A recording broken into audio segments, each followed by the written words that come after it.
বাংলাদেশের অবস্থা হয়েছে এখন এমন, যখন তুফান ছিল সব এক ছিলাম, এখন তুফান গেছে তো এখন কোরআনের মজলিসও বাধা আসবে, এটাই স্বাভাবিক।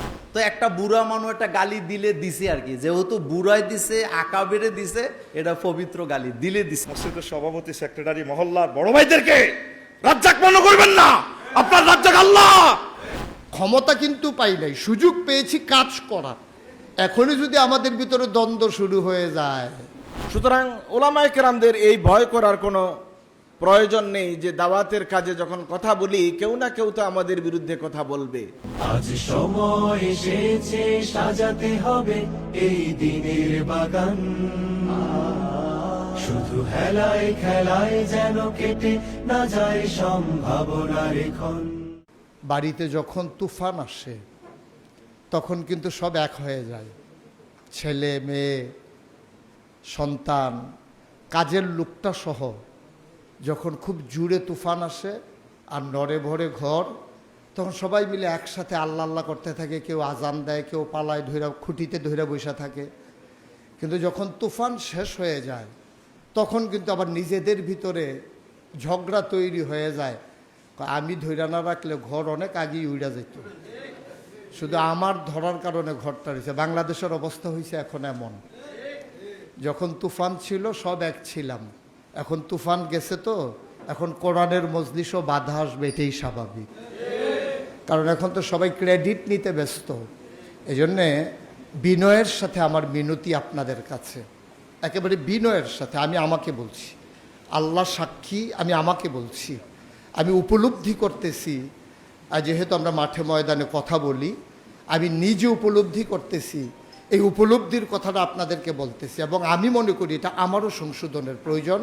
এই লক্ষ্যে শুধু আপনাদেরকে, আপনার দিনী ভাই, আপনাদেরকে ভালোবাসি, আপনারা জান্নাতে যান এটা মনে প্রাণে চাই বলে এই কথাটা বলতেছি। আমি আজকে সবচেয়ে বড় ক্রাইসিস যেটা আমার নজরে পড়তেছে, সবচেয়ে এই ক্রাইসিসটা আমাদেরকে ধ্বংস করে দেবে, এটা হলো আমরা যারা এই হলরুমের ভিতরে আছি।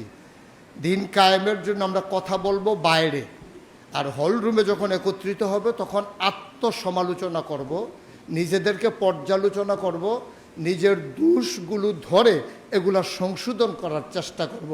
এটা যেন প্রত্যেকটা হলরুমের প্রোগ্রামে হয়।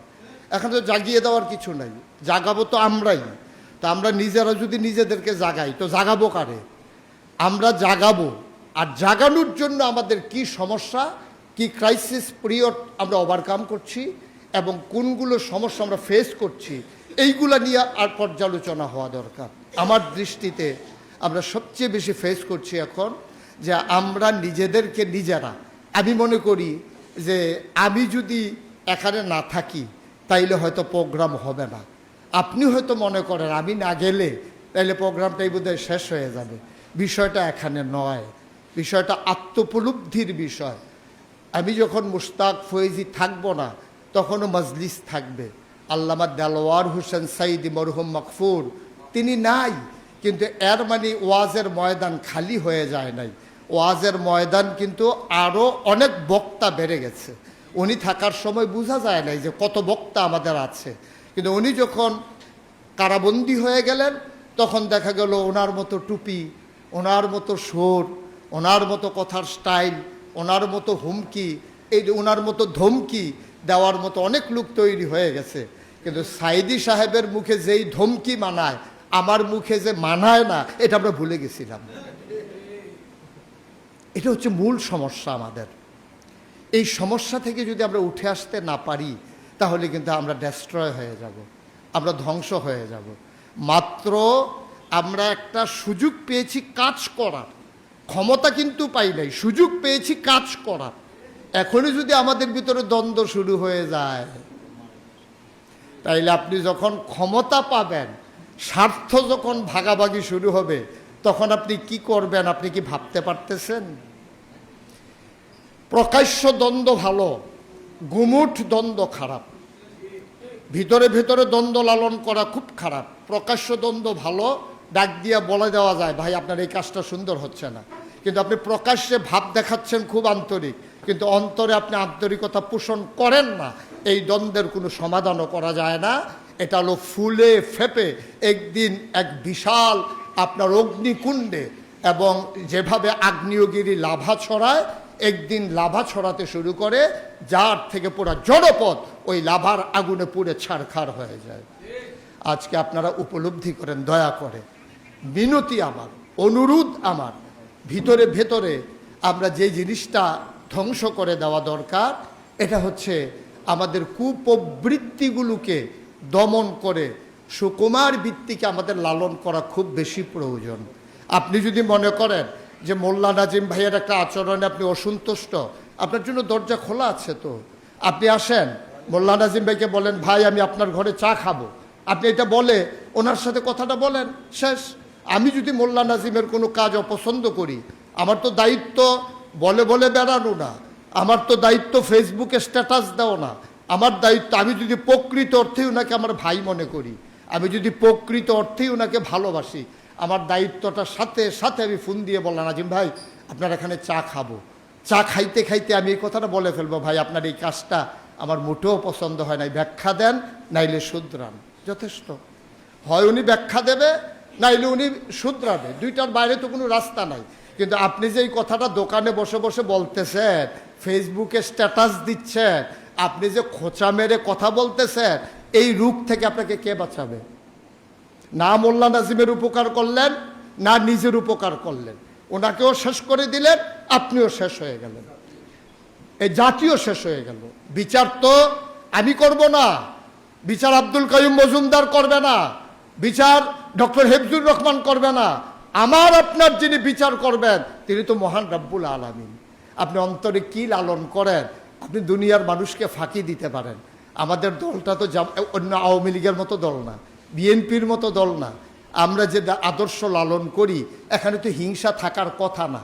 হিংসা থাকলে আপনি দয়া করে এই দল করার উপযুক্ত না। গতকালকে একটা বক্তব্য শুনছিলাম ঢাকার জিএস ফরহাদের, সে বলছিল যে আমি যদি সকল ছাত্রীদেরকে আমার বোন মনে করতে না পারি, তাহলে আমি তো আপনাদের দায়িত্বশীল হওয়ার উপযুক্ত না। কথাটার ওজন দেখছেন কত? ছোট্ট ছেলে, আমাদের চাইতে বয়সে কত কম, তার কথার ওজন দেখছেন? যে আমি যদি আপনাদের সবাইকে বোন মনে না করে, আমার বোনের সমস্যা যেমন, আপনিও আমার বোন হিসাবে তেমন সমস্যায় আপনি নিপতিত হতে পারেন। আপনাকে উত্তরণের জন্য আমি যদি আপনার ভাই হতে না পারি, তাইলে আমি আপনার দায়িত্বশীল হওয়ার উপযুক্ত না। বিনয়ের সাথে আমার মিনতি, আপনি দায়িত্বশীল, আপনি কিন্তু কর্মী না। এখানকার যারা আছেন সবাই কিন্তু দায়িত্বশীল। আপনি যদি দায়িত্বের জায়গায় থেকে, বাবার অবস্থানে থেকে 5 সন্তানকে আলাদা আলাদা করে দেখেন, তাইলে আপনি তো বাবা হওয়ার উপযুক্ত না। আপনাকে দায়িত্ব দেবে কেন মানুষ? আপনাকে কেন দায়িত্ব দেবে? আপনি তো কওমির অভিভাবক, আপনি যারা আহলুস সুন্নাত ওয়াল জামাত দাবি করে তাদের অভিভাবক, আপনি এই বাংলাদেশে যারা বুঝে না সেই সমস্ত হক্কানি পীর মাশায়েখ বলেন আর ভণ্ড পীর মাশায়েখ বলেন, আপনি সবার অভিভাবক। সুতরাং অভিভাবকত্ব নিয়ে কথা বলতে হবে। আপনার মতো মানুষ যদি টিটকারি মেরে মস্কারা করে খোঁচা দিয়ে কথা বলেন, তাইলে মানুষ আপনার কাছে আসবে কেন? আর আপনি এখনই এমন শুরু করছেন, ক্ষমতা পাইলে যে কি করবেন, যারা বোকা তারাও তো চিন্তা করে, তারা বলবে যে এখনো তো ক্ষমতায় যায় নাই, এখনই এমন, ক্ষমতায় গেলে ওনাদেরকে আটকাই রাখা যাবে না। এই কথাগুলো আমাদের মধ্যে আসবে কেন? আমাদের জন্য এই কথাগুলো আসবে কেন? আমরা কি সেই কাতারের মানুষ এখনো আছি?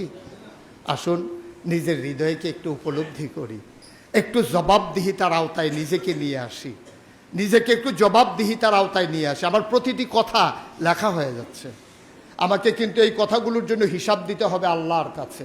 আমরা পারস্পরিক দুইটাই সমস্যা আমাদের। একজন দোষ করলে এটা যেমন বলতে পারি না, আবার দোষ না করলে ফুলাইয়া ফাপাইয়া বলা এইটাও আমরা পারি, দুইটাই আমরা পারি। সুতরাং বিনয়ের সাথে মিনতি, আপনারা একটু নিজেকে শুধরে নেই, আমরা একটু শুধরে নেই।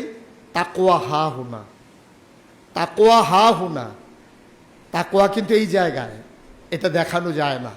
শুধু আপনার কাজে, আচরণে, ব্যবহারে, কথাবার্তায়, লেনদেনে, ওঠা বসায়, সকল ক্ষেত্রে যেন আপনার তাকওয়া প্রকাশ পায়। আপনার একটা কথা দিয়ে বোঝা যায় আপনি কতটুকু তাকওয়া লালন করেন, আপনার একটা কাজ দিয়ে বোঝা যায় আপনি কতটুকু তাকওয়া লালন করেন। আজকে অনেক সুন্দর করে আনন্দ দেওয়ার মতো আপনাদেরকে কথা বলতে পারলাম না। এজন্যে পারলাম না, এই যে দেখিয়া শুনিয়া খেপিয়া গিয়াছি, তাই যা আসি বলে মুখে। তখন যা আসে তখন বলি এই জন্যে, কারণ আমার কাছে জিনিসগুলো মোটেও শুভনীয় নয়, মোটেও এগুলো আমাদের সাথে যায় না। একটু একটু একটু নিজেকে বদলে নেই, একটু শুধরে নেই, একটু নিজেরা ময়দানে। এখন পরীক্ষা দেওয়ার সময় এসেছে, পরীক্ষা দেওয়ার সময় এসেছে। ইট মাটির তৈরি ইট, কিন্তু আগুনে পোড়ানোর কারণে 50 বছর মাটির নিচে থাকার পরেও ইট যেমন মাটির সাথে মিশে যায় না, সকল অপসংস্কৃতির মাঝে, সকল জুলুম নির্যাতনের মাঝে, ক্ষমতার স্বাদের মাঝে আমরা একীভূত হব। ইট যেমন মাটির সাথে মিশে না, আমরা অন্যায়ের সাথে কখনো একীভূত হব না। এটাই হওয়া উচিত আমাদের। আমরা অন্য মানুষের মতো হব না, আমরা অন্য মানুষের মতো হব না। আমরা উসওয়াতুন হাসানা, সেই নবীর আদর্শের আমরা অনুসারী। এই অনুসারী আপনি জোর করে হন নাই, রাসূল নিজেই আপনাকে অনুসারী বানিয়ে দিয়ে গেছেন। সুতরাং যে রাসূল আমাদেরকে দায়িত্ব দিয়ে গেলেন, আমরা যে সে দায়িত্ব পালন করতে পারলাম না, এজন্যে আমি আপনাদের কাছে সেই কথাটাই আবার বলতে চাই, যে কথাটুকুন আল্লাহ রসুল সাল্লাল্লাহু আলাইহি ওয়াসাল্লামকে লক্ষ্য করে কবি নজরুল বলেছিলেন, ক্ষমা করো হযরত, তোমার বাণীরে করিনি গ্রহণ, ক্ষমা করো হযরত, ভুলিয়া গিয়াছি তব আদর্শ, তোমার দেখানো পথ, ক্ষমা করো হযরত। বিলাস বিভব দলিয়াছ পায়, ধুলি সমপ্রতমি প্রভু, তুমি চাহ নাই আমরা হইব বাদশা নওয়াব কবু। এই ধরনীর ধন সম্পদ সকলের তাহে সম অধিকার, তুমি বলেছিলে ধরণীতে সবে সমান পুত্রবোধ, ক্ষমা করো হযরত। আমরা ক্ষমা চাই, আমরা ক্ষমা চাই আল্লাহর কাছে, ক্ষমা চাই সেই নবীর যিনি এসেছিলেন অন্ধকার থেকে আলোতে দিয়ে আসার জন্যে। বন্ধুগণ, সবাই মিলে ঐক্যের সেতু বন্ধন তৈরি করে যখন যে কোনো ক্রাইসিস পিরিয়ড ওভারকাম করার জন্যে আমরা সবাই মিলে বুনিয়ান মারসুস, সীসাডালা প্রাচীরের মতো একীভূত হয়ে নিজেরা নিজেরা শুধরে নেব। কারো কাছে কখনোই কিছু আমরা শেয়ার করব না, এটাই হোক আজকে দীপ্ত শপথ। এ শপথ নিয়ে এগিয়ে যাই। এমন একটা যোগে আমরা আছি, ফেতনার যোগ, গালাগালির যোগ শুরু হয়েছে এখন। তো গালাগালি কেউ দিবে, কেউ আমার বদনাম করবে, আমি কি এটার উত্তর দেওয়া খুব জরুরি? আল্লাহ বলছেন ওয়া ইযা খাতাবাহুমুল জাহিলুনা ক্বালু সালামা। সুতরাং এটার উপরে আমল করব। গালি দেখ, আমাদেরকে মওদুদি বাদ বলো, কারণ মওদুদি বাদ বলতে পৃথিবীতে কিছু নাই। গালি দেখ না, আমি তার কোনো জবাব দিব না, না ফেসবুকে দেব না ইউটিউবে দিব। কুমিল্লার জেলার মধ্যে সবচেয়ে বেশি গালি আমরা তিনজনে খাই। একটা হলো রফিকুল আফসারি ভাই, একটা হলো ডক্টর হেফজুর রহমান, আর একটা হলো মোল্লা নাজিম। কিন্তু আমাদেরকে কোথাও আপনি দেখছেন তাদের গালির কোনো জবাব দিতে? আপনারাও দিবেন না, আল্লাহর হস্তে দিয়েন না। 2 নম্বর কথা হলো, বাচ্চা আর বুড়া দুইটা একই জিনিস। এটা আল্লাহ কোরআনে বলছে যে আগে দুর্বল ছিলা, এরপরে আমি সবল বানাই, এরপরে আবার তোমরা কি হও? দুর্বল হও। তো একটা বুড়া মানুষ একটা গালি দিলে দিছে আর কি, যেহেতু বুড়ায় দিছে, আকাবেরে দিছে, এটা পবিত্র গালি দিলে দিছে, এটা বাদ দেন, এগুলো নিয়ে কথা বলবেন না। আমি একটা কথা বলি শোনেন। রাসূল করিম সাল্লাল্লাহু আলাইহি ওয়াসাল্লাম বলেছেন, লাইসা মিন্না মান দাআ ইলা আসাবিয়াতে, যারা উগ্রতার দিকে মানুষকে ডাকাডাকি করে তারা আমি মুহাম্মদ সাল্লাল্লাহু আলাইহি ওয়াসাল্লামের উম্মতি না। এখানে হাদিসের ব্যাখ্যা এ কথাটা আসছে, তারা আমার মিল্লাতের লোক হতে পারে না।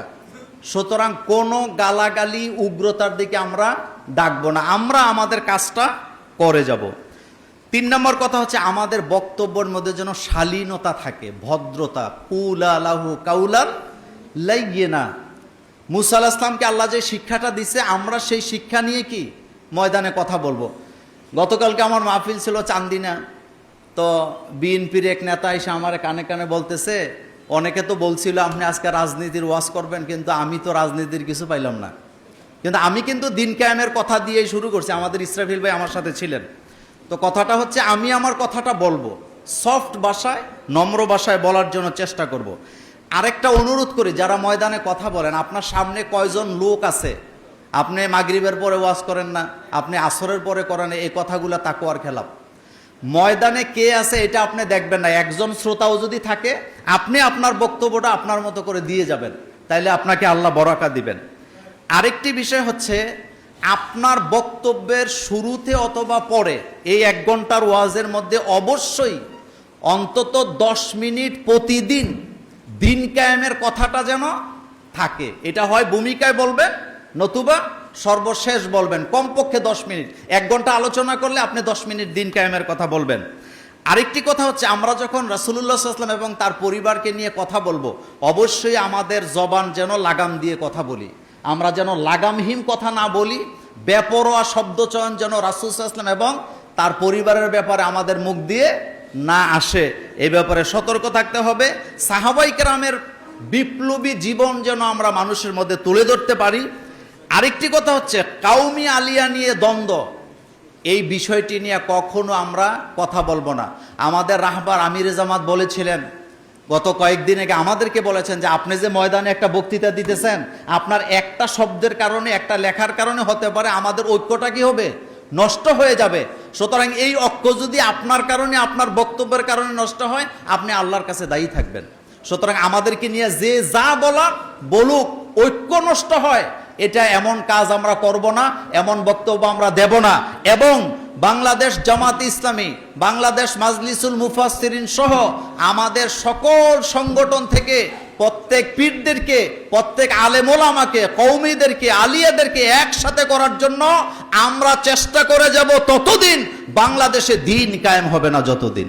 মহাগ্রন্থ আল কোরআন, রাসূল সাল্লাল্লাহু আলাইহি সাল্লামের প্রতিটা সুন্নাহ প্রাণ চলে যায় যাক। যেহেতু নবী আমাদেরকে ওয়ারিস বানিয়েছে, কোন অবস্থা আমরা আর কড়াক্রান্তি চাবো না, আমরা কথা বলেই যাব। যে কথাটা বলেছে আফজুর ভাই, ওয়াল্লাহু ইয়াসিমুকা মিনান নাস, আমি আল্লাহ তোমাদেরকে সেভ করার দায়িত্ব আমি নিছি। মোল্লা নাজিম ভাই যে কথাটা বলছে গালিগালাজ, মহাগ্রন্থ আল কোরআনকে আমি আলট্রাসোনোগ্রাফি করলাম, স্ক্রিনিং করলাম, নবীদেরকে 38টা গালি দিছি। গালিরে আপনারা ডরান কেন? আমি এগুলো মাইন্ডে করি না, ঠাসায় গালি। একজনে দিতেছে 2 বস্তা চাল, আপনি নিতেছেন না। মোল্লা নাজিম ভাই যে বলছে কত কোটি গালি যে আমার দেয়, আমি এগুলা দেখি, আর ফেরেশতারা এগুলা জবাব দেয়। আমি অনলাইনে তার নেকগুলো নিয়ে আসি। এটা আল্লাহ ভালোবাসে। মুহাম্মদ সাল্লাল্লাহু আলাইহি সাল্লামকে ওয়ালিদ ইবনে মুগীরা হারামজাদা সংসদ অধিবেশন কল করছে, 10টা গালি সংসদে আইন পাস হয়েছে রাসূল সাল্লাল্লাহু আলাইহি সাল্লামকে গালি দেওয়ার জন্য। যেই নবী রাস্তা দিয়ে হাঁটলে জান্নাতের ঘ্রাণ আসে। কত স্মার্ট কথা, উতি তুমি জাওয়ামিল কালিম, স্ট্যান্ডার্ড কথা পৃথিবীর আর কোন নবীকে আল্লাহ দেয় নাই। ওনারে পর্যন্ত 10টা গালি দেয়, পাগল, মাথা খারাপ, মজনু, নজর লাগছে। আমার আব্বা ইব্রাহিম খলিলুল্লাহ, ওনারে কো আজি ইতানা বিল হক আমানতা মিনাল্লাহ আইবিদ। ইব্রাহিম কমেডি করো, তুমি কমেডি হুজুর, তুমি কি সত্য দিন নিয়ে এসেছো নাকি কমেডি করো? আব্বা অনেক টেকনিক জানে, শুধু সুরে সুরে মরছো না, স্টাইলে ওয়াজ করে না, ফাঁকে ফুঁকে একটু কমেডি। কিভাবে করে? খোদা সব জয় বাংলা করি, বড় খোদা রাখি দিছে এটার গোলায়, চাইনিজ কুড়েল, হকি স্টিক, রামদা, বোম্বে স্টিক সব রাখি দিছে। বলে বলছে কুমিল্লা টাউন হল মেলাতে যাও, মেলা যাই রে, ঠেলা খাই রে। উনি কান্দির ফাট থেকে চলে আসছে, মন ভালো নাই, ইন্নি চাকিল। এরপরে মূর্তির অবস্থা শেষ, ধরছে ওনাকে, তুমি না টাউন হল ঈদগাহ ময়দানে মূর্তির বিরুদ্ধে ওয়াজ করতে, ইব্রাহিম তুমি এই ঘটনাটা ঘটাইছো। এটা কি বলেন? না এগুলা বলিও না, তুমি করছো তুমি। আর আমারে কেন সন্দেহ করতেছেন? ঘটনা কি খুলে বলেন, অবস্থা কি মন্দিরের? সব 300-400 খোদা শেষ, বড় খোদা যেটা আছে এটার গলাতে চাইনিজ কুড়েল, হকি স্টিক সব রেডি আছে। কত তাইলে হয়তো রাত সাক্ষী, বাবা আমাকে তোমরা কেন ডিস্টার্ব করো? না ঘটনা তুমি খেলাইতে পারো। না খোদা তো সব দেখতেছে। তোমার মাথা ঠিক আছে ইব্রাহিম? তুমি নাকি বলে আল্লাহর নবী। জড় পদার্থ কিভাবে আরেক জড় পদার্থ খোদারে মারে? তাহলে জড় পদার্থের যারা ইবাদত করে এগুলো তো বেকুব কমিটির পুরা স্ট্যান্ডিং মহাসচিব। আব্বা এমন ভাবে ওয়াজ হাঁদাইয়া দেয়, এই জন্য ওই বিশ্বের সবচেয়ে সেরা গালি, সর্বনিকৃষ্ট গালিটা দিছে আজি ইতানা বিল হক আমানতা বিল্লাহ আমিন। ইব্রাহিম তুমি এগুলা করার জন্য আসছো? কমেডি করো, তুমি কমেডি হুজুর। এইভাবে পৃথিবীর গ্রাফিক্স পেপার, এই পৃথিবীর মেডিকেল সায়েন্সের প্র্যাকটিক্যালি ক্লাস আমার আব্বা ইব্রাহিম খলিলুল্লাহ নিয়ে এসেছেন। ওয়াইস ক্বালা ইব্রাহিম রাব্বিহি রব্বি আরিনি কাইফা তুহিল মাউতা। কুমিল্লা মেডিকেল কলেজের রোগী কাঁদে, সিজার করে, ও আল্লাহ দেখিবার মনে চায় কিভাবে পোস্টমর্টম করেন, মৃত্যুরে কিভাবে জীবিত বানান, জীবিতরে কিভাবে আপনি মৃত করেন। আলাম তুমিন, তোমার কি বিশ্বাস হয় না? আব্বা আসলে এই সিস্টেম লেকচার পছন্দ করে। আমার আব্বা, আপনার আব্বা ইব্রাহিম খলিলুল্লাহ, ওনাকে আব্বা কইতে কি মজা লাগে? আমার পৃথিবীর সর্বশ্রেষ্ঠ মজা লাগে আমার আব্বা ইব্রাহিম খলিলুল্লাহর আব্বা কইতে। আর 16 ডিসেম্বরে যে আব্বা লোড আনলোড হয়, আই হেট ইউ মিল্লাত আবিকুম হুয়া সাম্মাকুমুল মুসলিমিন। কথা বলেন, বাঘের মতো হুঙ্কার দেন, মিল্লাত আবিকুম হুয়া সাম্মাকুমুল মুসলিমিন। এসব ডিসেম্বরে আব্বা, আমি তাকে প্রশ্ন করি না যার আব্বা ঠিক নাই। কথা ঠিক কিনা? আব্বা যদি ডাকতে হয় ইব্রাহিম খলিলুল্লাহকে প্রাণ খুলে ডাকবেন। শুআয়ব আলাইহিস সালামের কথা, মা নাফকাহু ওয়া মা ইয়াকিদু ইয়াবিন। তুমি যে সমস্ত কথা বলো টেলিভিশনে, তুমি তো একটা টক শো করতে পারো না। এই কথাটা মুসা কালিমুল্লাহরাও বলছে, তুমি যা বলো হয় না, কথাই তো ওয়ালা ইয়াকাদু ইয়াবিন। তুমি একটা বক্তৃতা দিতে চান না, আমি ফেরাউনের হেদায়েত করতে আসছো। হুজুরে নাকি বক্তৃতা দিতে জানে না। আমাদের ভুল ধরে যারা জমার খতিব, আল্লাহর টেলিভিশন সেন্টারে যিনি প্রতি সপ্তাহে বক্তৃতা দেয়, ওনারা কোন বাংলা বানানোর নিয়ম জানে না, প্রমিত বাংলা জানে না, এই জানে না, সেই জানে না। অথচ এই খতিবগুলোকে আল্লাহ জাল্লা শানু নির্বাচিত করে এই মঞ্চে বসাইয়েছেন। আমিন। এইভাবে গালি কত আসবে? 38। আমার এই পর্যন্ত 6-7টা হয়েছে। গনিবাসী দেখলাম যে 7টা পর্যন্ত খাইছি গোল। আরো আমার গোল কয়টা আছে? আরো 31টা বাকি আছে। কথা বলেন, চিন্তা করবেন, এগুলো নিয়ে কোনো টেনশন করবেন? আপনার কাজ হচ্ছে আল্লাহর কথাগুলো বলে যাওয়া। আপনারা না বললে আমার আল্লাহকে, রাসূল সাল্লাল্লাহু আলাইহি সাল্লামকে কে প্রচারটা করবে? নিরবিচ্ছিন্নভাবে আপনারা বলতেই থাকুন। নবীজি 13 বছর মক্কা আল মুকাররমা ইসলাম প্রচার করেছে। আলোচ্য বিষয় ছিল আল্লাহ মানো জান্নাতে ঢোকো। মদিনা তৈয়বা 10 বছর ইসলাম প্রচার করেছেন। কয় বছর? 10 বছরে আলোচ্য বিষয় কুমিল্লা টাউন হল কিভাবে চলবে, কৃষি মেলা কিভাবে চলবে, তারপরে DC office, criminal law, civil court কিভাবে চলবে। আল্লাহ রসুলের 10 বছরে স্বরাষ্ট্র, পররাষ্ট্র, মুক্তিযুদ্ধ বিষয়ক মন্ত্রণালয়, খাদ্য অধিদপ্তর, প্রতিরক্ষা, বিদ্যুৎ, জ্বালানি, গ্যাস, পরিবেশ ও জলবায়ু সব কিছু আল্লাহ রসুল সাল্লাল্লাহু আলাইহি সাল্লাম এই 10 বছরে শিখাই দিয়েছেন। তাইলে মক্কার 13, মদিনা তৈয়বার কত হয়? এই দুটোটা মিলি হইল কি? মুহাম্মাদুর রাসূলুল্লাহ। 23 বছর মিলি। যদি আপনার মসজিদের সভাপতি, হযরত মুসল্লিরা ওই মদিনা তৈয়বার 10 বছর ওয়াজ যদি না শুনতে চায়, শুনলেই যদি আপনাকে বলে হুজুর ধর্মের নামে রাজনীতি করে, বলার কিছুই নেই, তাকে আপনি মেসেজটা পৌঁছাবেন। যদি সে এটা না মানে তাহলে সে অর্ধেক মুসলমান, তার কলমা চেঞ্জ করতে হবে, লা ইলাহা ইল্লাল্লাহ অর্ধেক মুহাম্মাদুর, আর ভাই বলেন লা ইলাহা ইল্লাল্লাহ অর্ধেক মুহাম্মাদুর রাসূলুল্লাহ অর্ধেক। উনি তো মদিনা তৈয়বার 10 বছর মানে না। এই মেসেজটা শুধু দিবেন। আপনারা ওলামায়ে কেরাম রবের সামনে একদিন দাঁড়াতে হবে। এই কথাটা শুধু মদিনা তৈয়বার 10 বছরের মেসেজ যারা দিছে তাদের কারো কল্যাণ নাই এই দুনিয়াতে। ইমাম, তারপরে এই আপনার সৈয়দ কুতুব শহীদ রহমতুল্লাহ আলাইহি, নেজামি সাহেব, সাইদি সাহেব, তাম পৃথিবীতে যতগুলো লোক শহীদ হয়েছে বড় স্কলার, মদিনা তৈয়বার এই 10 বছরের কথা যারাই বলবে তাদের কল্লা থাকবে না। কল্লা দেওয়ার জন্য রেডি থাকেন। খালি মূর্খার কল্লা খাইয়েন না, গরুর কল্লা খাইয়েন না। যদি আল্লাহ আপনাকে আই লাভ ইউ কয়, যদি মহব্বত লাগে, কল্লাটা নিয়ে যাবে। আমরা কল্লা দেওয়ার যাব, তবে নবীর ওয়ারিসান আমরা ছাড়বো না ইনশাআল্লাহ। ইন্নাল উলামা ওয়ারাসাতুল আম্বিয়া। আমরা নবীর ওয়ারিস ওহির ইলমির দৃষ্টিকোণ থেকে। আমি মহাগ্রন্থ আল কোরআনকে ওই দিন ফোন করলাম। এক বুড়িকে যখন বলল কোরআনের সাথে কোনো রাজনীতির সম্পর্ক নাই, তা আমি কোরআনের ফোন করলাম, কোরআন কেমন আছিস? আফসারে আসি ভালো। বললাম কোরআন তোর তো নাম কারিম, আবার জিগায় কার্মুন শব্দের অর্থ হচ্ছে আঙ্গুর, কার্মুন শব্দের অর্থ হচ্ছে মদ। আরবিতে যারা মদ খাইয়া মাতাল হয় ওদেরকে কারিম বলা হয়। তো কোরআনের কেন কারিম বলা হয়? মাতাল যেভাবে সব দিয়ে ফেলে, ফেন্দনের লুঙ্গিটা সব দিয়ে দেয়। কোরআনের কাছে আপনি হাত বাড়ালে মহাগ্রন্থ আল কোরআন আপনাকে সব দিয়ে দিবে। কি ইনফরমেশন চান? তিবিয়ানাল্লি কুল্লি শাইইন, সকল কিছুর পরিপূর্ণ বর্ণনা। তা আমি কোরআনের বললাম, এরে বাংলাদেশের মন্ত্রণালয় 38টা। আচ্ছা, কোরআন প্রথম মন্ত্রণালয় পার্বত্য চট্টগ্রাম বিষয়ক মন্ত্রণালয়। তোর কাছে কি কোনো ইনফরমেশন আছে কোরআন? কোরআনে আমাকে বলে আবার জিগায় 30টা আয়াত আছে, জালনাল জিবালা আওতাদা। এরপরে প্রাথমিক ও গণশিক্ষা মন্ত্রণালয় 2 নম্বর সেক্টর মন্ত্রণালয় 784টা আয়াত। কৃষি মন্ত্রণালয় 81টা আয়াত। আমরা তো খারিজ করি, মাল দিই, মাল খায়, খারিজ। হ্যাঁ, ফরসা, ডিপিএস, সিএস, আরএস। এই কৃষি মন্ত্রণালয় নিয়ে 81টা আয়াত মহান আল্লাহ বলেছেন। বেসামরিক পরিবহন, বিমান পরিবহন ও পর্যটন মন্ত্রণালয় নিয়ে মহান আল্লাহ 28টা আয়াত নাজিল করছেন। সুবহানাল্লাহ, আমি পড়ে দিই কেমন? আর আপনারা সুবহানাল্লাহটা বিকেএসএ সিস্টেমে মারি দিলে হবে।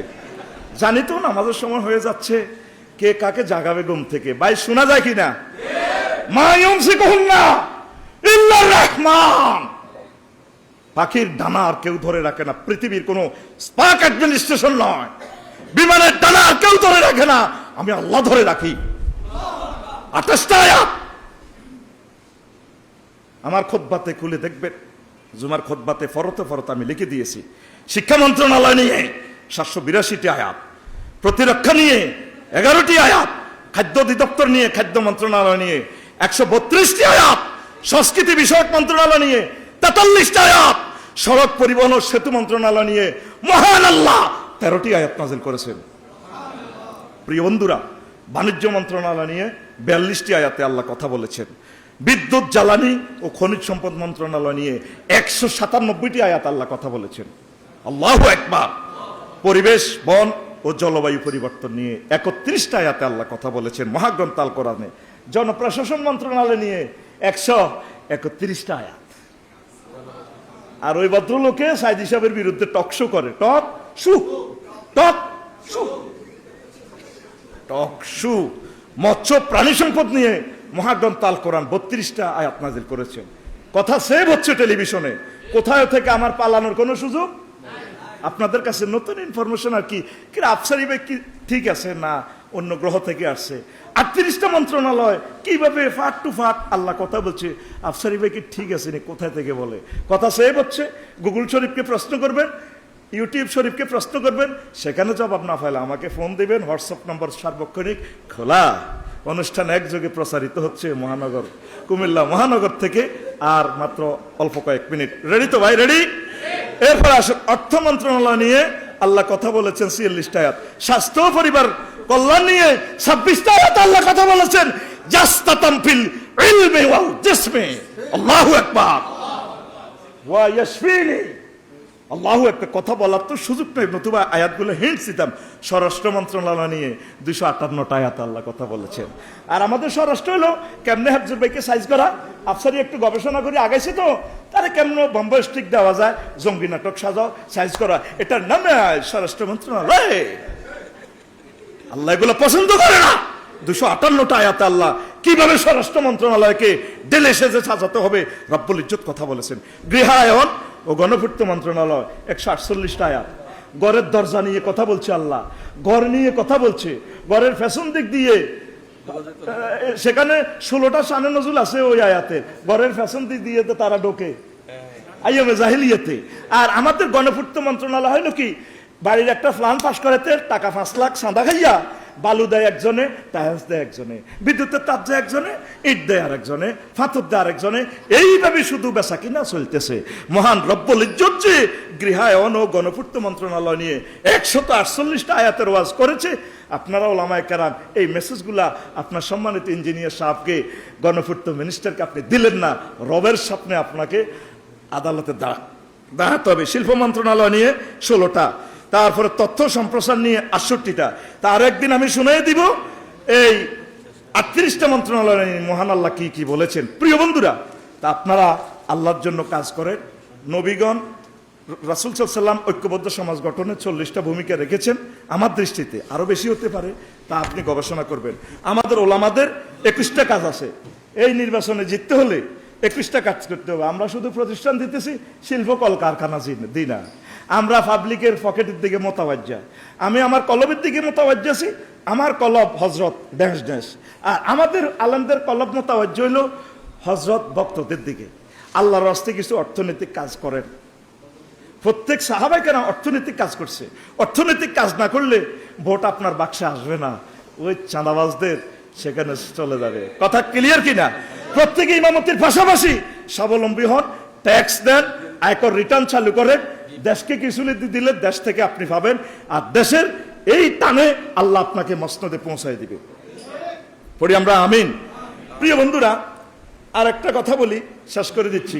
রাসূল সাল্লাল্লাহু আলাইহি ওয়াসাল্লাম দাওয়াতি কার্যক্রম করার জন্য এত যে বেকার ছিলেন।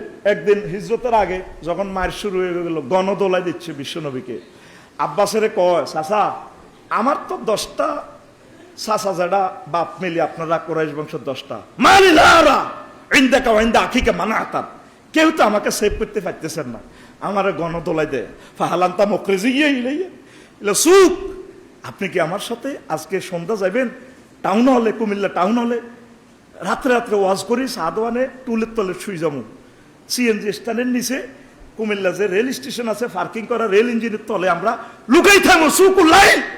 দাওয়াতি কাজ করার জন্য বিশ্বনবী আব্বাস রাদিয়াল্লাহু তাআলা আনহুকে বলছেন, চাচা চলেন বাজারে বাজারে চলে যাবো, তবু মহান রবের দাওয়াত ওয়াজ ছাড়বো না। আল্লাহু আকবার। হাদিসগুলো জীবন্ত কথা বলে। সর্ব অবস্থায় আপনারা রব্বুল ইজ্জতের আর রাসূল সাল্লাল্লাহু আলাইহি ওয়াসাল্লামের মেসেজগুলো দেন। শিরক বিদআতের কোনো মেসেজ আপনি দিবেন না। যদি দেন সুম্মাল্লাহ কাতানা মিনহুল ওয়াতিন, গাড়ের রগ কাটিয়ে নেবো আমি আল্লাহ। সর্বাবস্থা আপনি ইস্তেকামাত থাকেন, চাকরির চিন্তা করবেন না। রিজিকের জামিনদার কে? আল্লাহ তাআলা এটা আশ্বস্ত করেছেন, দাওয়াত ও তাবলীগের ক্ষেত্রে বাধা আসবে, মানুষ নানা কথা বলবে, তুমি হয়তো উত্ত্যক্ত হবে, মানুষ হয়তো তোমাকে চরমভাবে বিরক্ত করবে, অথবা তোমাকে বিকৃতভাবে উপস্থাপনের প্রচেষ্টা চালাবে। ওয়াল্লাহু ইয়াসিমুকা মিনান নাস, আর আল্লাহ সুবহানাহু ওয়া তাআলা মানুষের সকল বদ পরিকল্পনা থেকে, অপকর্ম থেকে, মানুষের সকল দুষ্ট চক্রান্ত থেকে তোমাকে আল্লাহ তাআলা হেফাজত করবেন। যে আল্লাহ তাআলার এই ওয়াদা, এটা কিন্তু বর্তমানে এবং নিকট অতীতে এবং তারও অতীতে আমরা দেখেছি। যে সমস্ত উলামায়ে কেরাম রিদওয়ানুল্লাহি তাআলা আলাইহিম আজমাইন দ্বীনের পক্ষে কথা বলেছেন, কোরআনের পক্ষে কথা বলেছেন, তাদেরকে নানাভাবে বিকৃত করে সমাজে কিছু মানুষ কুচক্রী মহল উপস্থাপন করলেও আল্লাহ সুবহানাহু ওয়া তাআলা একটা পর্যায়ে এসে তাদের সকল বিষয়ের জবাব আল্লাহ তাআলা নিজে দিয়ে দিয়েছেন। সুতরাং উলামায়ে কেরামদের এই ভয় করার কোনো প্রয়োজন নেই যে দাওয়াতের কাজে যখন কথা বলি, কেউ না কেউ তো আমাদের বিরুদ্ধে কথা বলবে, তাহলে মানুষের কথা শোনার থেকে নিজকে গুটিয়ে রাখা ভালো, এই ধারণা করা ঠিক নয়। আল্লাহ সুবহানাহু ওয়া তাআলা তেলাওয়াতে কোরআনে কারীম এবং মানুষের কাছে এটা তাবলীগের সওয়াব আজরের কথা কোরআনে কারীমে উল্লেখ করেছেন। সূরাতুল ফাতির আয়াত নম্বর 29 আল্লাহ সুবহানাহু ওয়া তাআলা ইরশাদ করেন, ইন্নাল্লাযীনা ইয়াতলুনা কিতাবাল্লাহ ওয়া আকামুস সালাতা ওয়া আনফাকু মিম্মা রাযাকনাহুম সিররান ওয়া আলানিয়া ইয়ারজুনা তিজারাতান লান তাবুর। আয়াতের অনুবাদ আমি করব না, যেহেতু আপনারা সবাই আমার চেয়ে ভালো অনুবাদ জানেন। আয়াতের শেষের অংশটুকু দেখেন, আল্লাহ তাআলা বলছেন ইয়ারজুনা তিজারাতান লান তাবুর, আপনি এমন একটা ব্যবসায় নিয়োজিত হলেন যেই ব্যবসায় লোকসানের কোনো সম্ভাবনাই নেই। আপনি আল্লাহ তাআলার সাথে দাওয়াত ও তাবলীগের কাজে এমন একটি চুক্তিবদ্ধ অবস্থায় আসলেন, পৃথিবীর এমন কোনো ব্যবসা নাই যেই ব্যবসার মধ্যে লোকসানের ভয় থাকে না। হয়তো হয় অথবা হয় না, কিন্তু ভয় থেকে যায়। কিন্তু আল্লাহ বলছেন আমার এই ব্যবসার সাথে যারা জড়িত হবে, তিজারাতান লান তাবুর, এই ব্যবসায় লোকসানের কোনো সম্ভাবনাই নাই। আমি আল্লাহ তাআলা কিভাবে পোষাবো, কিভাবে তাকে সারিয়ে তুলবো, এই শখ, এই ব্যবস্থাপনা আমি আল্লাহ রাব্বুল আলামিনের কাছে করা আছে। আল্লাহ তাআলা ইরশাদ করেন সূরাতুল আনাম আয়াত নম্বর 106, ওয়াত্তাবি মা উহিয়া ইলাইকা মির রাব্বিক লা ইলাহা ইল্লা হুয়া ওয়া আরিদ আনিল মুশরিকিন। এটা হলো আমাদের জন্য একটা ওয়ার্নিং। দাওয়াত ও তাবলীগের কাজ করব, কিন্তু নিজে ইত্তেবা করব না কোরআনে কারীমের অথবা সুন্নতে রাসূলের, এটা আল্লাহ তাআলা করতে নিষেধ করেছেন। যিনি মুফাসসির হবেন, যিনি দায়ী ইলাল্লাহ হবেন, তার চরিত্র হবে পুরোপুরি ইত্তেবায়ে কোরআন এবং সুন্নাহ। ইনি এখান থেকে সরে যেতে পারেন না বা যাওয়ার কোনো সুযোগ নাই। আল্লাহ সুবহানাহু ওয়া তাআলা এটা থেকে আমাদের সতর্ক করেছেন। লিমা তাকুলুনা মা লা তাফআলুন কাবুরা মাকতান ইনদাল্লাহি আন তাকুলু মা লা তাফআলুন। সুতরাং আমি কি বলি, এর বিপরীত পক্ষে আমার আমল কি, এটা যাচাই করার দায়িত্ব আমাদের। আমি যা বলি তা করি কিনা, আমার হার্ট এন্ড সোল আমি এটা বিশ্বাস করি কিনা, এবং আমার কাজে এটা প্রমাণ হয় কিনা, এটা অন্যকে ওয়াজ করার আগে নিজকে একটু ওয়াজ করি, যে দেখি আমি আমার কাজে কতটুকু সতর্ক এবং কতটুকু আল্লাহমুখী, কতটুকু সুন্নাহমুখী। আল্লাহ সুবহানাহু ওয়া তাআলা নবী করিম সাল্লাল্লাহু আলাইহি ওয়াসাল্লামকে কোরআনে কারীম সম্পর্কে সতর্ক করছেন। লাউ তাকাওয়ালা আলাইনা বাদাল আকাবিল লা আখাযনা মিনহু বিল ইয়ামিন সুম্মা লাকাতা'না মিনহুল বাতিন ফামা মিনকুম মিন আহাদিন আনহু হাজিজিন। আল্লাহ তাআলা বলছেন সূরাতু হাক্কা আয়াত নম্বর 44 থেকে 47, আল্লাহ তাআলা বলছেন, যদি আমার এই নবী মুহাম্মদুর রাসূলুল্লাহ সাল্লাল্লাহু আলাইহি ওয়া সাল্লাম নিজ থেকে কিছু বানিয়ে কোরআনে কারীমের সাথে মিশিয়ে দেন, তাহলে আমি তার কণ্ঠনালী রোধ করে দেব, আমি তার রক্ত ধমনীকে, মহাধমনীকে অকার্যকর করে দিব, কর্তন করে দেব। ফামা মিনকুম মিন আহাদিন আনহু হাজিজিন, এই কাজ থেকে তোমাদেরকে রক্ষা করতে পারে এমন কেউ নেই।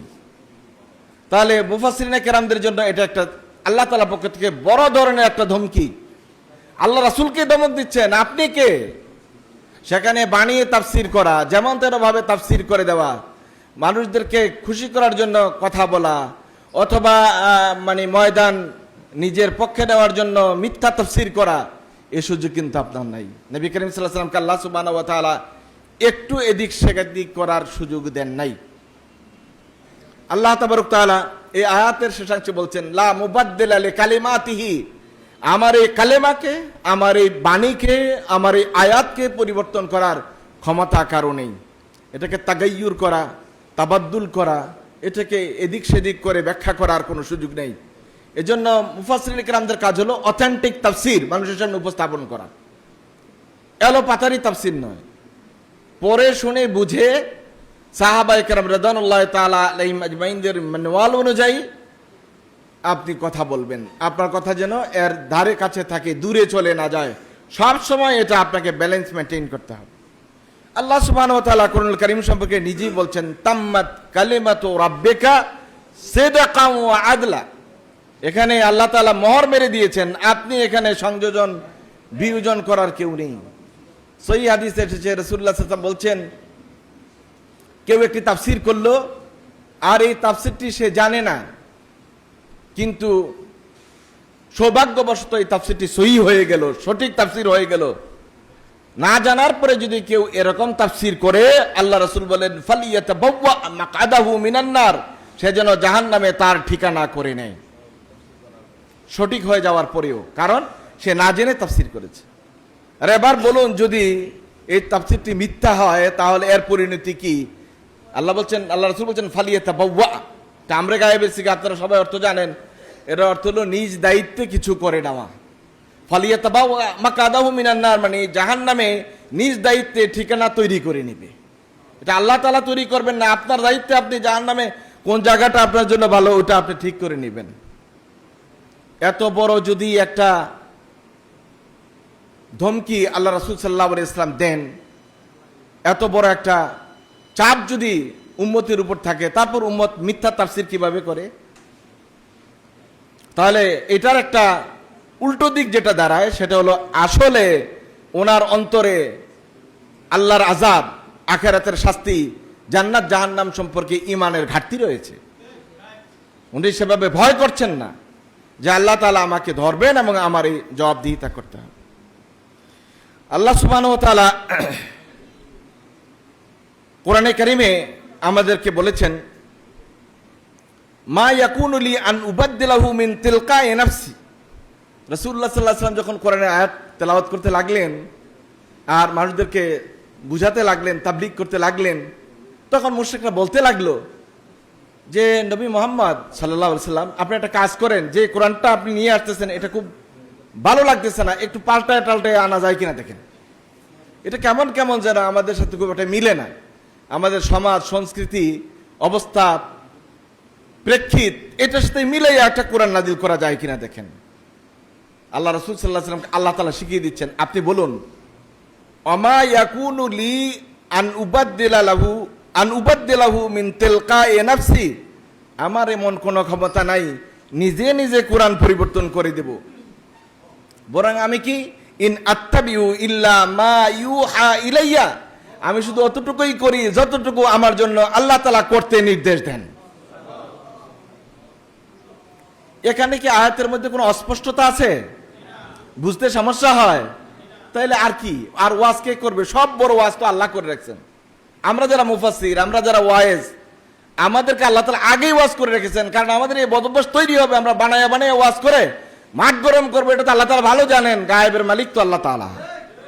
এজন্য আগেই বলে দিয়েছেন, মা ইয়াকুনু লি আন উবাদদিলাহু মিন তিলকাই নাফসি ইন আত্তাবিউ ইল্লা মা ইউহা ইলাইয়া ইন্নী আখাফু ইন আসাইতু রাব্বি আযাবা ইয়াউমিন আযীম। আমি ভয় পাই উল্টাপাল্টা কিছু করলে মহা কিয়ামতের দিনে আল্লাহ তাআলা আমাকে কি শাস্তি দেন, এই আতঙ্কেই আমি কিছু বলতে সাহস করি না। একটু আগে যে বললাম, জেনে তনে যারা ভাবে আপনারা যারা বয়ান করেন, ওয়াজ করেন, আদতে আল্লাহ তাআলার উপরে গভীর ঈমান এবং বিশ্বাস আছে কিনা এই বিষয়টি সন্দেহজনক। আমরা দেখি যে কিছু কিছু সময় বিকৃত মন গড়া তাফসীর শুরু হয়ে যায়, প্রয়োজন নেই এমন অবান্তর কথা আমরা বলতে শুরু করি, 2-4 মিনিট আলাপ করেই তাফসীর করেই কোরআনের কথা বলি, কঠিন রাজনৈতিক বক্তব্য দেওয়ার চেষ্টা করি, এগুলো কোরআনের মাহফিলের সাথে যায় না। আপনার কাজ হলো, একজন মানুষ এসেছে অনেক দূর থেকে আপনার কাছে কিছু শুনবে, বুঝবে, কোরআন সম্পর্কে জানবে, আপনি তাকে সেটা কতটুকু দিতে পেরেছেন এটা মাথায় নেন। মাঠ গরম করা তাফসীরের সময় শেষ, মানুষ কিন্তু এখন এগুলো নেয় না। আপনারা মনে রাখবেন, এখন মানুষ খুবই সমাজ সচেতন, পড়াশোনা করে, সুতরাং আপনার কাছ থেকে আসার পর কিছু যদি না পায় তখন মানুষ খুব হতাশ হয়ে যায়, উদ্ভট কথা শুনলে মানুষ বিরক্ত হয়। আজকে আমাদের মিডিয়ার কারণে একটা শব্দ, এক চুল পরিমাণ এদিক সেদিক উচ্চারণ করেছেন, হয়তো এটার একটা প্রয়োজনীয়তা ছিল, প্রয়োগও ছিল, প্রয়োজনও ছিল, কিন্তু কাটিং করে শুধু ওই জায়গাটাই বারবার দেখানো হয়, কারণ ভিউ বাড়াতে হবে। আমি মিডিয়ার ভাইদেরকে ছোট করার জন্য বলছি না, সবাই একরকম না, কিন্তু ঘটনাটা এটাই ঘটে। সুতরাং কথা বলার সময় বক্তাদের সতর্ক, শতভাগ। সম্মানিত মুফাসসিরিনে কেরাম, হাসতে হাসতেও কোনো সময় কোরআনে কারিমকে নিয়ে ট্রল করবেন না। মানে আপনি কাউকে খুশি করার জন্য বা একটা মজলিস গরম করার জন্য কোরআনে কারিমকে নিয়ে ট্রল করবেন না। আর নুকাত তারাইফ বিল কোরআনিল কারীম, কোরআনে কারিমকে দিয়ে হাসতে হাসতে কিছু বলা বা এটাকে হাসির পাত্র করা, এটা কুফরি কাজ। যেমন আমাদের কেউ যদি বললেন যে উস্তাদ আপনি যে বেশি পান খানের দলিল কি? বলেন কি? কোরআন শরীফের মধ্যে আছে কুল্লু মান আলাইহা ফান। আপনাদের সাদা খান, এটা দলিল কি? সাদার দলিল আছে হাদাইকা গুলবা ফাকিহাতাম ওয়া আব্বা, এটা কোরআনে আছে, হাদার কথা কোরআনে আসছে। এইভাবে কোরআনকে নিয়ে নুকাত তারাইফ, হাসাহাসির পাত্রে তৈরি করা কুফরি কাজ। উলামায়ে কেরাম রাদিয়াল্লাহু তাআলা আলাইহিম আজমাইন অনেকে মাসালা জানেন না বলেই এই কাজে জড়িত হয়ে যান। খুব সতর্ক, কোনোভাবেই যেন এই কাজে আমরা জড়িয়ে না যাই। এটা মাহফিলে বললে, মজলিসে বললে লোকেরা হারবে, কিছু বাহবা পাওয়া যাবে, এটার জন্য আল্লাহ তাআলা কোরআন নাযিল করেন নাই। তো আল্লাহ সুবহানাহু ওয়া তাআলা কিন্তু অন্য জায়গায় এগুলো সতর্কও করেছেন। আয়াতের শেষ দিকে আল্লাহ তাআলা বলছেন, ওয়ালান তাজিদা মিন দুনিহি মুলতাহাদা। আল্লাহ সুবহানাহু ওয়া তাআলা ছাড়া কোথাও কি আপনি গেলে আশ্রয়স্থল পাবেন? পৃথিবীতে কে কার আপন বলেন তো দেখি, বলেন কে কার আপন? আপনার মা আপনার জন্য আপন, এর চেয়ে আপন দ্বিতীয় ভাগে আর কি আছে? আপনার বাবা আপনার জন্য আপন, আপনার স্ত্রী পুত্র আপনার জন্য আপন। একমাত্র আপন এবং আশ্রয়স্থল হচ্ছেন আল্লাহ সুবহানাহু ওয়া তাআলা। আল্লাহ সুবহানাহু ওয়া তাআলা কোরআনুল কারীম সূরাতুল জিন 21 থেকে 22 নম্বর আয়াত আল্লাহ তাআলা ইরশাদ করেন, কুল ইন্নী লা আমলিকু লাকুম দাররাম ওয়ালা রাশাদা কুল ইন্নী লা ইউজিরানি মিনাল্লাহি আহাদুন লা ইউজিরানি মিনাল্লাহি আহাদুন, আমাকে আশ্রয় দিবে আল্লাহর কাছ থেকে, বাঁচিয়ে রাখবে এমন কেউ নেই। ওয়ালান আজিদা মিন দুনিহি মুলতাহাদা, এই মুলতাহাদা শব্দটা আল্লাহ তাআলা এখানেও কোরআনে কারীমে ব্যবহার করেছেন। সুতরাং আপনার আমার টার্গেট থাকবে আশ্রয়ের ভরসার জায়গায় একমাত্র কে? আল্লাহ তাআলা। কাউকে খুশি করার জন্য, কোনো মানুষকে খুশি করার জন্য, কোনো মজলিসকে আনন্দ দেওয়ার জন্য, কোনো অবস্থা নিজের অবস্থা নিয়ে আসার জন্য এই কাজ করা যাবে না। আমি শেষের আয়াত যেটা তেলাওয়াত করেছি, আমার হাতে যেহেতু সময় নেই, শুধু তেলাওয়াত করেই আপনাদের কাছ থেকে বিদায় নিব। আল্লাহ সুবহানাহু ওয়া তাআলা ইরশাদ করছেন, ওয়াসবির নাফসাকা মাআল্লাযীনা ইয়াদউনা রাব্বাহুম বিল গাদাওয়াতি ওয়াল আশি, থাকবেন কাদের সাথে, চলবেন কাদের সাথে, বন্ধু হবে কারা, এটার একটা স্ট্রাকচার আল্লাহ সুবহানাহু ওয়া তাআলা সূরাতুল কাহফ আয়াত নম্বর 28 আল্লাহ তাআলা ইরশাদ করেছেন, ওয়াসবির নাফসাকা মাআল্লাযীনা ইয়াদউনা রাব্বাহুম বিল গাদাওয়াতি ওয়াল আশি, সকাল বিকাল যারা আল্লাহ সুবহানাহু ওয়া তাআলাকে ডাকে, ইবাদতে মাশগুল থাকে, তাদের সাথে থাকবেন। ইউরিদুনা ওয়াজহাহু, তারা একমাত্র কামনা করে আল্লাহ তাআলার সন্তুষ্টি। ওয়ালা তাউদ আইনাকা আনহুম, তাদের থেকে আপনি চোখ ফিরিয়ে নেবেন না। তুরিদু জিনাতাল হায়াতিদ দুনিয়া, যারা দুনিয়ার সৌন্দর্য, সুখ, শান্তি, আরাম খুঁজে। ওয়ালা তুতে মান আগফালনা কালবাহু আন যিকরিনা, ওইসব মানুষের অনুসরণ করবেন না যাদের অন্তর ভুলিয়ে দিয়েছে আমাকে স্মরণ করা থেকে। আমি ভুলিয়ে দিয়েছি তাদেরকে, মান আগফালনা কালবাহু আন যিকরিনা, ওরা আর আমার কথা স্মরণ করে না। ওয়াত্তাবা হাওয়াহু, নিজের কুপ্রবৃত্তির অনুসরণ করে। ওয়াকানা আমরুহু ফুরুতা, আর তাদের কাজ হলো, কর্মকাণ্ড সমূহ হলো সীমালঙ্ঘন করা কর্মকাণ্ড। সুতরাং উলামা হাজরাত, এই আয়াতের শানে নুজুলে অনেক লম্বা কথা আছে। এটা আয়াতটি নাজিল হয়েছে, একটি বর্ণনায় এসেছে তাফসিরে বাগাবিতে যে রাসূলুল্লাহ সাল্লাল্লাহু আলাইহি ওয়াসাল্লামের সাহাবা একরাম রাদিয়াল্লাহু তাআলা আলাইহিম আজমাইন, যারা আসহাবে সুফা ছিলেন, তারা সংখ্যা ছিলেন 700। মসজিদে থাকতেন, ইবাদত করতেন, আল্লাহ রাসূল সাল্লাল্লাহু আলাইহি ওয়াসাল্লামের সাথে থাকতেন। তো এই আয়াত নাজিলের পর রাসূল সাল্লাল্লাহু আলাইহি ওয়াসাল্লাম সাহাবা একরামদের কাছে গেলেন এবং বললেন, আল্লাহ তাআলা শুকরিয়া আদায় করি যে আল্লাহ তাবারক তাআলা আমার উম্মতের মধ্যে এমন সব লোক রেখেছেন যাদের সাথে ধৈর্য ধরে থাকতে আল্লাহ রাব্বুল আলামিন আমাকে নির্দেশ দিয়েছেন। ওয়াসবির নাফসাকা মাআল্লাযীনা ইয়াদউনা রাব্বাহুম বিল গাদাওয়াতি ওয়াল আশি, এরা হলো আমার আসহাবে সুফার এই সাহাবীরা।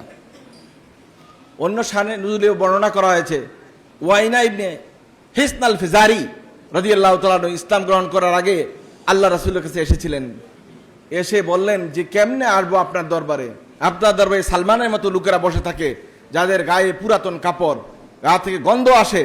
এই লোকগুলো থাকলে আমাদের মতো, আমরা মুদার গোত্রের নেতৃস্থানীয় লোক, আমরা আসতে লজ্জাবোধ করি, তাদেরকে তাড়িয়ে দিন। তখন আল্লাহ সুবহানাহু ওয়া তাআলা এই আয়াত নাজিল করলেন। ঠিক এমন একটি শানে নুজুল আপনাদের জানা আছে, সূরা আবাসা ওয়া তাওয়াল্লা। এই সূরার শানে নুজুলেও রাসূলুল্লাহ সাল্লাল্লাহু আলাইহি ওয়াসাল্লামকে সতর্ক করা হয়েছে। উলামায়ে কেরাম রাদিয়াল্লাহু তাআলা আলাইহিম আজমাইন, আপনারা যারা আছেন, মুফাসসিরিনে কেরাম যারা আছেন, তারা একটু এই আয়াতটা বাড়ি গিয়ে ভালো করে তেলাওয়াত করবেন। কারণ টাকাওয়ালা মুরিদের মর্যাদা একরকম, গরিব মুরিদের মর্যাদা আরেক রকম। টাকাওয়ালা যিনি দাওয়াত দেয়, তার দাওয়াতটা অন্য দাওয়াত কেটে আপনি রেখে দেন, যেহেতু ওখানে গেলে দিবে মাত্র 60,000 আর এখানে গেলে দিবে 1 লাখ। এই কাজ যেন না করেন, আয়াতটি একটু ভালো করে তেলাওয়াত করেন যে আমার কি করা উচিত, আল্লাহ তাআলা কাদের সাথে থাকতে আমাকে বলেছে। ওয়াসবির নাফসাকা মাআল্লাযীনা ইয়াদউনা রাব্বাহুম বিল গাদাওয়াতি ওয়াল আশি। এরপর আল্লাহ তাআলা বলছেন যারা আল্লাহর সন্তুষ্টি কামনা করে তাদের সাথে থাকতে আল্লাহ তাআলা বলেছেন। আমাদের হাতে সময় কম, কাজে আমরা আয়াতটার পুরো ব্যাখ্যাও করতে পারলাম না। আপনাদের কাছে একটি কতগুলো অগোছালো কথা বলে দোয়া আছে, আমি আমার আলোচনা এখানেই শেষ করছি। আসসালামু আলাইকুম ওয়া রাহমাতুল্লাহি ওয়া বারাকাতুহু।